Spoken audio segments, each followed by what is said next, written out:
Sons of Joy, Bangstick and Brideburger. Colourblind Hedgehogs are at the Plough, and at the Railway it's the Outlaws.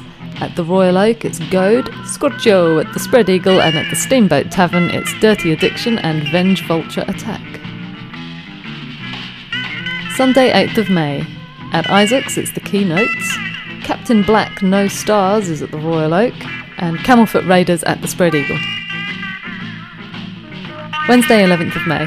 At the Spread Eagle, it's the original Red Hot Radiators. For more information about gigs in the region, visit www.grapevineweb.co.uk. You have to say, Des, a blow for the big man there. Final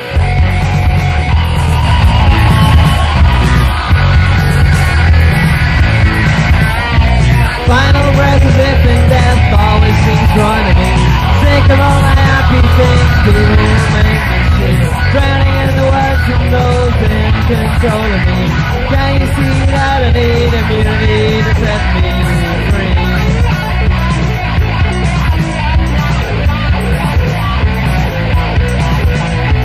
It was him, but now I've lost him.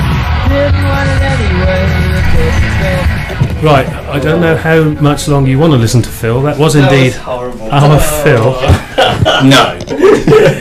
That was our Phil, I have to say. What was the song, Phil? I've absolutely no idea. I can't remember. It's a long time ago. He's 20 something years ago? Really? Phil's pleading Who do his... I have to blame for that then? a certain, a certain tree surgeon. Riffing. He's your man.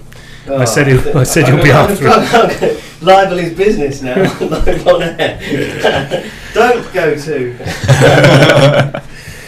We can let you know where to get the album from as well if you wish. So it's on iTunes, isn't it? It will be $9.99. Right, welcome to the very, very last football show of the season. And to celebrate that rather dodgy fact, we're splitting up in musical differences. Yeah, we're splitting up on. Yeah, absolutely. Yeah, this is it. Jeremy Leeburn is with us. Good afternoon. Good evening, I should say. Good evening. And Jeremy next week will be taking over the sports show. Yes, my sins. Which we'll probably have a word about during the show. And of course, a final farewell from Mr. David James for this season. Good evening. Good evening. Righty-ho, well, there's not really much to talk about, is there? Pre-season friendly we played last week. That was quite interesting, wasn't it? Yeah, post-season friendly, I think. Yeah, I did. Friendly, yeah, it was... Well, what do I mean... Well, it's been a horrible week for football. Yeah, horrible the worst 10 days in the town fan's life. From that Thursday night through till Monday night was the worst 10 days I can ever remember as a town fan, yeah. It has been astonishingly... the things going wrong for us and things going so right up the road has been it was a 5-1. It's quite astonishing how things can change in 20 months, but I suppose it does show that things can what's turn possible around so quickly that from there was August 2009 when they had their 7-1 defeat. Relegated, getting tonked 7-1 at home in the first game of lower league by average Colchester, and then within 20 months they're in the Premier League. And they prized the manager of Colchester. And you have to say that they've earned their place as well, haven't they? You know, being strictly honest, overall they have just about earned their place. I think what it shows that the fact that Norwich have gone up, and also the fact that Millwall and Leeds have done so well in the division, is the division was just there for the taking this year. I think we all said this before the season started, that there weren't any Newcastles and there weren't any West Broms. Like last season, everyone kind of went, beginning of the season, Newcastle and West Brom will get promoted. Yeah. This year, we all thought it might be Middlesbrough. Well, I think people thought QPR, well, they could do well if it all comes together, and it has come together. For You're waiting for them to fall apart the whole time, aren't you? You're thinking they've got the talent, they've got the manager, but there's always going to be something go wrong. Well, that's how traditionally they've been over the last 3 or 4 years. And then Middlesbrough, as you say, people expected a lot of them, and they first day of the season we went there and put them to pieces. Then Cardiff, you kind of thought they were a bit Manchester City. They're starting to choke again now, aren't they? And they always have this habit. So you thought, but then it's shown really that I think the points that West Brom got last year was something like 93, wasn't it, or something, or 91 to come second, and I think Norwich got 83. Yeah. And I'm about to nearly hit in the mouth of the microphone, which is probably a good thing, bearing in mind the tape you just played.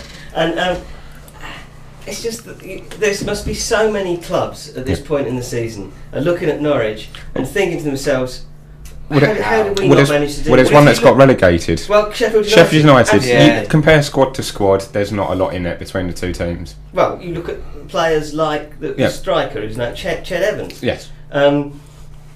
The player was on loan at Norwich, wasn't he? They couldn't afford to buy, and he went to Sheffield United, who's paid big money for him. Paid $3 million. There's a lot of clubs in a similar position to them, and us to some extent, and who've paid a lot of money for players, whilst Norwich have kind of come up on a crest of a wave, and obviously you can't sort of disparage them because they've done so well. But you look through that team and you think, well, there's that's not a player you'd think would be in a title. The only two that really jump out is Holt and Houlihan. Holt and Houlihan, literally. The right back, I think, as well. I think the right back. Is it Tierney or is that left? No, Russell Martin. I think Russell Martin and Houlihan. I only called him Houlihan. Hula hoop. I think they're and then Holt. I think they're those three. Like Sermons, but the rest of them, Sermons, maybe he's a bit injury prone, isn't he? I think, but it's only really those two that to me that spring out. I don't know so much about it, but and then they I mean, because Simeon Jackson was a permanent signing, wasn't he? He was, and they sent Cody McDonald to Gillingham on loan for the season, and he's gone and scored 27, 28 goals, and it looked like it had kind of backfired, but Simeon Jackson, the second half of the season, has kicked them on. Well, I remember kept them going. I mean, it's amazing how their season has worked, because I remember not long before our derby, I was talking to some of the journalists who cover Norwich as well as Ipswich, and a couple of weeks before we played Norwich in the first game, someone had asked Paul Lambert, is it time to drop Grant Holt because he's scored 1 or 2 goals or something over 15 games or whatever it was beginning of the season, or 10 games maybe, something like that, and Paul Lambert apparently reacted quite angrily to this suggestion, and then the next week Holt scored 1 or maybe 2, I can't remember, and then following that he scored a hat-trick against us, and then it's carried on from there. Jackson, everyone's kind of said for most of the season, poor signings, not really worked out. Everyone was right not to take him because a lot of clubs have looked at him over the years. We certainly looked at him. Yeah, Ipswich did. Ipswich looked at Houlihan. Jim decided he was too lightweight, didn't he? The first time round he didn't quite make it. He was bullied in this level. He dropped. They've moved back his down. position, haven't they? I think that's the key. And then Jackson, as we say, it's in the last few weeks, it's just come into form. On fire, so. And people moan, the cheating, the diving. Well, it's all part of the game, unfortunately. And also, the 96-minute goals are part of the game, and that's what's going to get up. How many points have they won this season? A couple of weeks ago, it's 23 points. I don't know how many it is now, but is this goals in the last 10 minutes? In the last 5 minutes of matches. 5 minutes, 10 minutes of matches. Yeah, I think they'll be mid-table, but for that. Which shows. I mean, I don't know.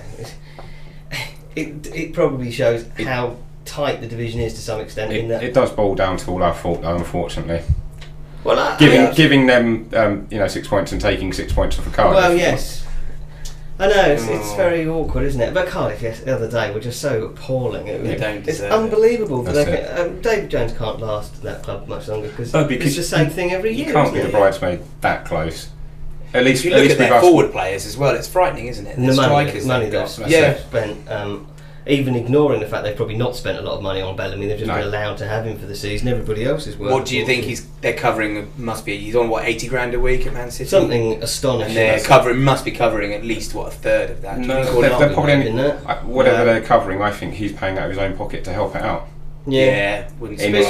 Out of the chunk that he still gets from Man City, he's probably paying in to facilitate the move. So but there we go. And from Town's perspective, we had a meaningless post-season friendly with Preston, which I thought we did quite well in the first half. First 20 minutes, half hour, it was looking like we're actually going to have something to kind of cheer ourselves into the summer with, and it just petered out. It was horrible in the end, really. I thought the second half was just dreadful. Who stayed for the lap of honour at the end? I did because I was finishing stuff off, but it was. It wasn't really a lap of honour. No, because I wasn't able to. Shambles. It was a dawdle of despair. Because Macaulay wasn't even there, was he, in the lap of honour? No, he was at the game apparently, but not in the lap of honour. Which is how telling is that? And he's not even saying goodbye then, is he? And one of the players, I forget who, was wandering around the pitch eating a sandwich the entire time, which really isn't. It's not great, is it? Is that Darren O'Deeb? I forget. I don't know, he probably couldn't wander around because he's got his ankle. Oh yeah. Hobble round. Hobble round. Yes, the hobble of honour. So inglorious ends to an inglorious season, really, with the exception of the Arsenal game. Really, yeah, that's the one. That was it. That was it. And I suppose the youngsters again. for a couple of fresh youngsters. Wickham and Carson, and I thought Murray did well on Saturday. Yes. So there are some bright little green shoots in there, aren't there?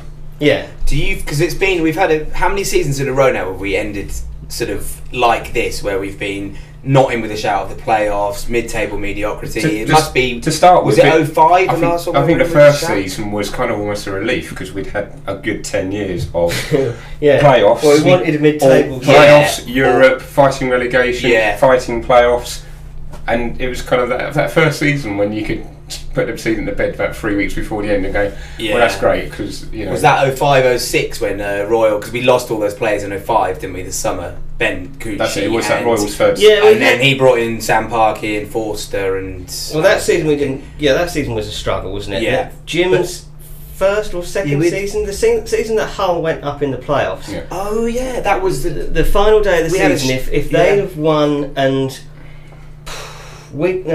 someone else had lost. Yeah. What was the time that we beat Hull on the final game? Yeah. Was it Alan Lee scored? Yeah. Well, if I can't remember how it would work out, but both us and Hull, if results had gone in our favour, they would have made the top two, and we would have made the playoffs. But as it happened, that they ended up third and we ended up seventh. Right. But that's the last time I think we've gone into the final day of the season. That must have been. Do you think 07 or I lose track? Well, Hull had 2 years in the Premier League, didn't they? So they came down. So it must have been 08. I reckon. 08. Yeah. So you're probably right. Yeah. So it's a long time, and it's. There would have been 08. Yeah. Too much money been spent, and really, it's been fairly mediocre. And all this stuff that's broken about recently about Scowcroft saying that Warnock consulted him about houses in Suffolk where it was nice to live. That story, and then it makes you think at the time that we appointed Roy Keane, obviously Neil Warnock was in the frame. If we'd got him, would we not be up now? I think that was the type of manager we needed, not just then, but that was the manager we needed when Joe went. I don't think that we were. I mean, rather than the rookie Jim, Well, I just think this. I mean, there wasn't a lot of money at the club at that time when Jim came in, and I think it was always going to be a hard job, and they were always going to look at that type of manager because the person that Jim was up against was Nigel Pearson, who at the time I don't think had managed anybody, and it was kind of between those two, and there were sort of factions within the boardroom. Certain ones preferred Jim, and certain preferred Nigel Pearson, but I think looking back, there wasn't a kind of.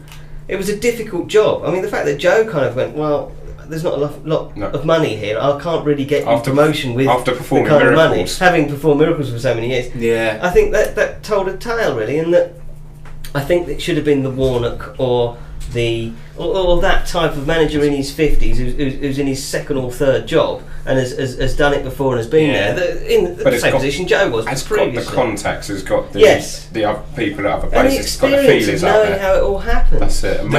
We hope Paul Jewell is now. Paul Jewell's exactly what. His exact example is Paul Jewell has made a team out of players because nothing's changed bar Jimmy Bullard. Nothing has really changed at all, has it? With the playing side of things, personnel-wise. And he's done an average job so far. You know, credit where it's due, he's done well, but it's been average. It's not been spectacular. We haven't suddenly stormed up the league. We haven't gone on a massive unbeaten run or won, kind of 6-7 in a row like Reading did. Well, I think that was unrealistic to think. But what I'm saying is what we're doing at the moment for the second part of the season would be enough to be in and around it. Yes, there's absolutely loads of room for improvement. There's a lot we can, the club can do. But at the same time, there's not actually not a lot needed to push us up into that playoff. I think it's a bit like when Roy Keane came in and took over Jim. We finished 9th, I think, that season, Jim's last season. Then he left or got axed or whatever it was.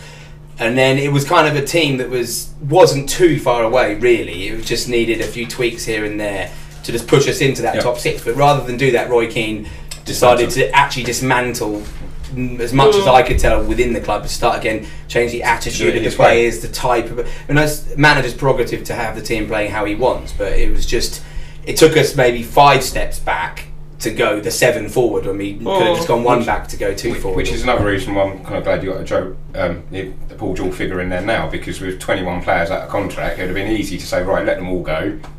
Fresh canvas and just start again, sort of thing. But I don't think managers do that because I think they just feel there has to be some continuity in the dressing room. It's very hard, I think. And hopefully it is that just let's add one or two. Let's just change one or two things. But it looks like we're going to lose probably our two best players, or two most sort of consistent over the last 2 or 3 seasons in Macaulay and Norris, doesn't it? It does seem to be the Which case. could that not have been done like before this summer? Do you know what I mean? Like a year ago, offered. Well, I think that should have been the case with Macaulay. Certainly, I mean, he was being courted by Rangers last summer, wasn't he? Whether it was the previous managers wanted to keep everybody on their toes and all that kind of stuff, I don't know. They've not really. I mean, I've not spoken to Simon Clegg about it because I've not had a chance to. And Paul Jewell isn't going to answer questions saying who's to blame for this situation. He's not going to say it was my predecessor, whether it is or it's not, because it's not his place to say. Exactly. Yeah. But do you think Simon Clegg would answer it in an honest way, or would he just? Yeah, I think so. I think he'd explain the situation. But I think a telling quote was if we'd got Paul Jewell in a month earlier. So it's that kind of almost admitting that maybe they dragged their heels a little bit. Well, you don't know why they didn't, and you don't know whether there was contractual stuff or. Yeah, like I remember we spoke about this at the time. I don't know. Yeah. You don't know, and there's this sort of element of giving. There is a tradition of giving managers time, and where do you draw the line? It's still the right. Is a question, isn't it? And but I think you're right. I think Paul Jewell's done a fine job, really, up to now. I don't want to diss him. I don't want to put it down what he's done, but he hasn't. It's just got us where we should be, just as a very base level. But he hasn't signed anybody, has he? No, that's it. And there's clear areas of the squad where we're massive. And there's been a change in mentality. The way the team, the attitude, goes about games now is at least more positive than it was. Even without Jimmy's influence, there is that general positivity. Yeah, it's a let's go out and win this game of football rather than let's not lose and then maybe we'll win, even in home games. So we weren't. I mean, to be honest, we have probably. I haven't looked at any stats, but do you think we've conceded more goals since Paul Jewell came in as an average over those games? In the last 2 games, I think. We conceded a 5, 4, several threes like Middlesbrough, Reading, Watford. But we've probably scored more. But we've also scored loads, I think we've not scored loads, but we've scored some. Well, we scored a 6 against Doncaster, didn't we? Well, that's never true, have happened. but that's going to knock the average up. Keane. Have we got any mails other than the ones complaining about the music at the beginning? We have one which you can quickly sing a song for us. Any chance of Phil sneaking in another half man half biscuit reference on the show? That's from Paul Sparrow. I could try later on. You could try. I was picked up on it the other week. Talking off the top of my head. There was something on your site this afternoon about any famous town fans, because I think he was angry about what's his name up the road, Stephen Fry. I don't know if you've been watching a series called The Cell. Have you? It's about the human body, and there's another thing called The Gene Code. No. It's been on BBC 4. But he was also on that science thing that was at the Regent on Monday. Adam Rutherford, his name is. Yeah. I was going to say, do you know him? Because didn't he go to school in Woodbridge or something as well? I can't remember. I thought he went to Woodbridge school, but I knew him years and years ago. Yeah. So hello, Adam, if you like. Yeah, he's on telly quite a lot nowadays, and he actually came on the show at about 10 o'clock to announce that a lot up the road had just got promoted. Did he? To a round of booze. He then went on to introduce a programme about inbreeding, which got a great round of applause. Anyway, I'm glad this was going somewhere. I was a bit lost for a few seconds. But no, it's just if you want a celebrity, he's a minor celebrity. And he's on telly. I tell you who else is a town fan. Not that I know him, but the guy from the Editors, the band. Ed is, Ed Lay. Somewhere he's the drummer, isn't he? Yeah. He's the town fan, so that's another one. So that's it. We're desperate, and Kevin Painter, of course. I saw Kevin I spoke to him in the Crystal Palace game. He was I see. Yeah, you see him quite a lot. Standard. Maybe you have to get him on your show. We're going to come to him. He lives in Northamptonshire. Yeah, well, when there's a town game. Difficulty, but I've got his number though, so. There you go. Whose number haven't you got, Phil? Right, this is from our man Matt Keane, Roy's son. Sorry, Matt, I know you're not really. Have a good break from the footy, guys. We need it after the last few weeks. But I'd be happy with a bit of a clear out at Portman Road. Although it pained me to watch get promoted on Monday, I had to admire their achievement. Can we do the same next season? Make a star and get Billy Sharp in. What does the panel think we need over the summer to get us in the right direction? Have a good summer up the town, Mr. Keane. What do we want? Cheers, Jason Roberts has been mentioned. And I read that on your site today. I do sort of know where this story comes from, and it has got there is something to it, I think. And, well, there's a history between manager and player, isn't there, for a start? I think they're quite close from what I gather. How old is Jason Roberts now? 33. Oh, okay. He's a young man. He could still do a job. It was the pensioners he got promoted before with Wigan, wasn't it? So yes. They labelled Mike Pollitt. 39. Well, Mike Pollitt, Mike Pollett shouldn't come back. He doesn't want to blemish his never go back, as they say. No, well, his perfect record: 1 game, 1 win against Norwich. That's it. That's it. Full stop. That's a strange one, but I think that you could possibly see him coming here if Paul Jewell thinks he's got a year or so in him Pollett. But Roberts, I think, if he is looking to drop down a division, and he has got another year left in his contract, so unless Blackburn are desperate to kind of make savings. Depending on what happens to them. Because he's playing at the moment, he's starting. I was looking. That's always the way. Player gets mentioned with another team, and then suddenly they magically they start playing like Simon Cox. Yeah, well, I don't think we're going to get Simon Cox. He scored a great goal, didn't he, the other week? And Doncaster's managed to save themselves this season, so that doesn't kind of help if you're going after because the value of Billy Sharp is probably going to be much higher than it was holds before. Itself, doesn't it, rather than. Well, they're talking about 2.5 million. Really? Well, that's it. How many has he scored this season? Does anyone know, roughly? A fair few, but I couldn't give you a I think it's in the teens. Yeah. And he's also just a pain in the backside type player, isn't he? So he, as well as just scoring goals, he does a lot of work on the pitch. Yeah. We noticed that 6-0, he wasn't on the pitch, so the ball, they just couldn't hold the ball up.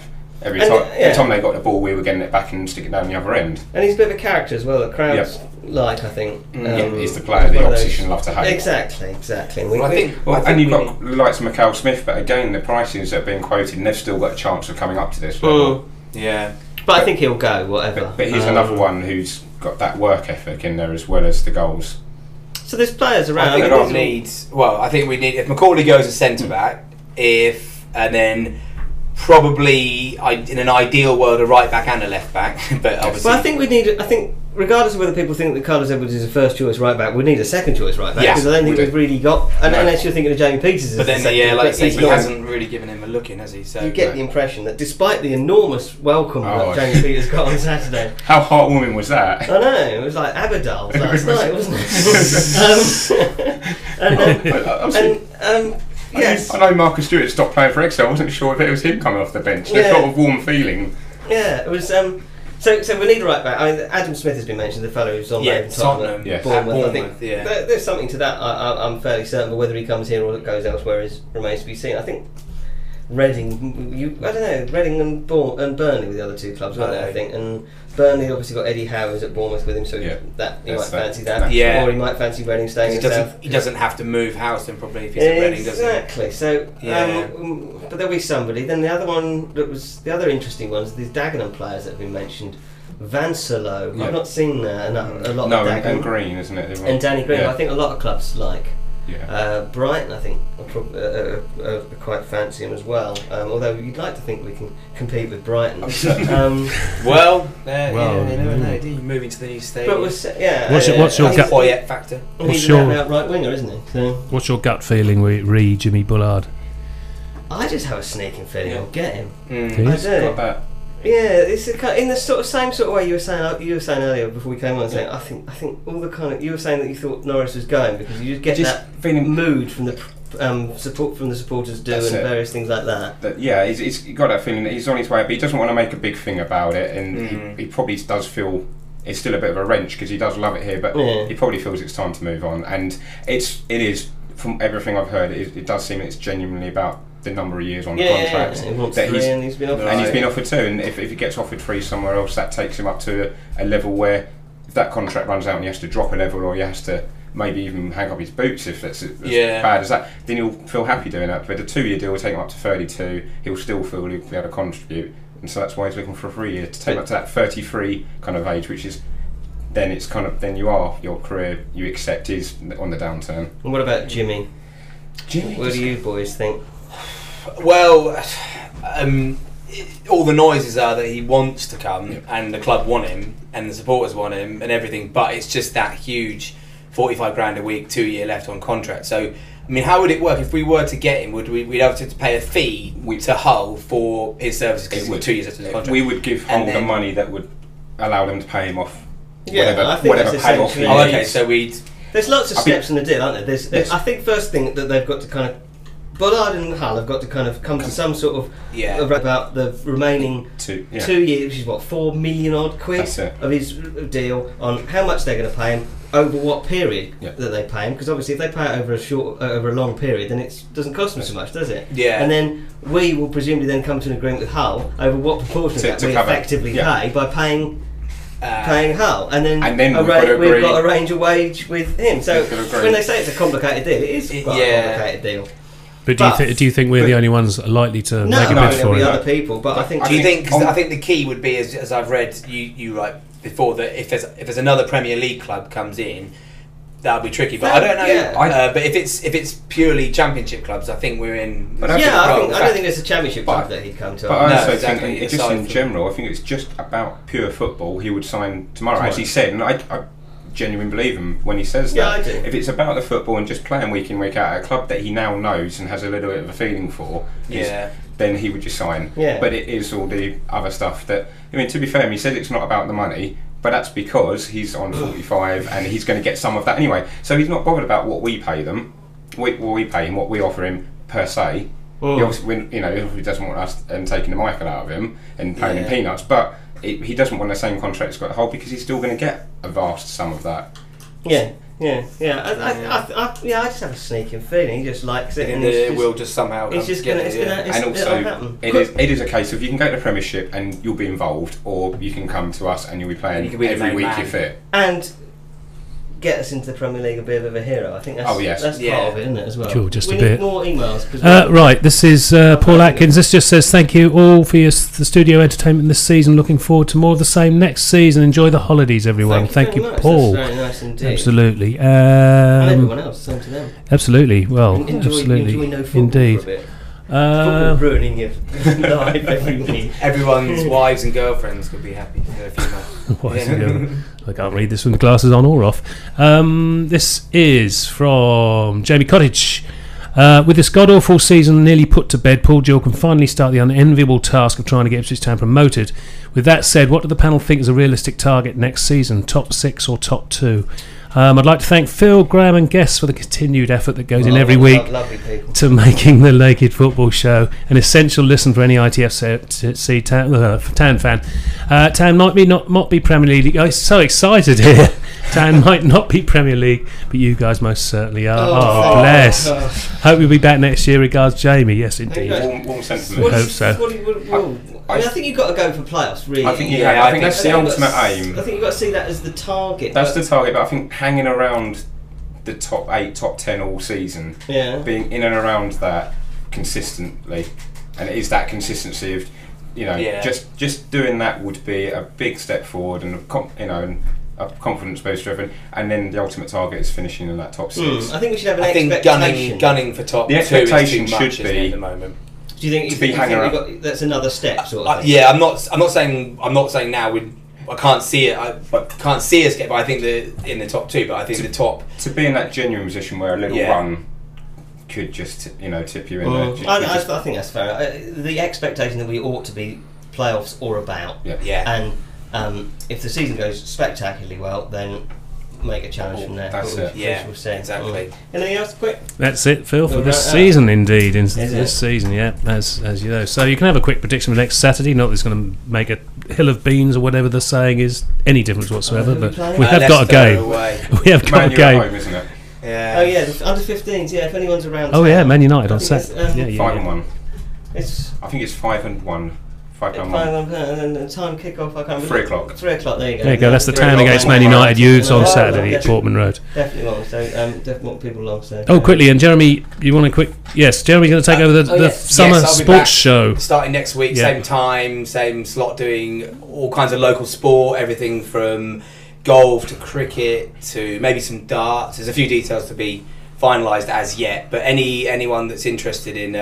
well, actually, anything to do with... any of you out there in any sport whatsoever who's interested in coming on, have a chat, absolutely, maybe do some speedway as well, then how can they get in touch? I give out my number. Yeah, or you can just just Google and come ICR. There's so many numbers you can get here. Or you can do your number if you want, Jeremy. If you can remember it. It's 07967 832281. That's 07967 832281.